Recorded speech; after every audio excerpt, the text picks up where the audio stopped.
Meron tayong parcel ngayon na dumating. So, excited akong buksan. Buksan na natin, guys, para mapakita ko sa inyo.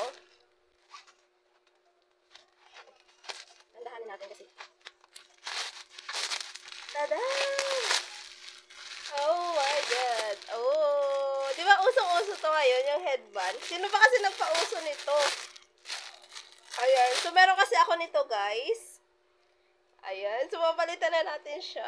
Tingnan natin kung bagay sa akin. Kulay green. Ay, ang bongga. Para akong may crown. Ay. Tingnan mo, ang laki pala nito sobra, guys. Grabe, oh, imagine this. Oh, diba? Sino ka dyan? Ang galing, no? Pero pag si nga to, si Miss Sasha ang gumagamit nito, ang galing. Bagay na bagay sa kanya. Bakit para sa akin, parang hindi? Pero, grabe, ang ganda, guys. Ang cute, oh.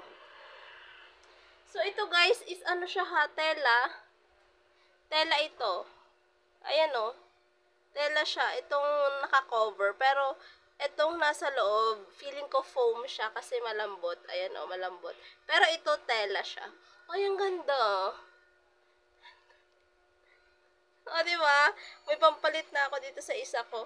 Ayan, ilalagay ko yung link sa Yellow Basket. Uy, check out na kayo. Ang ganda.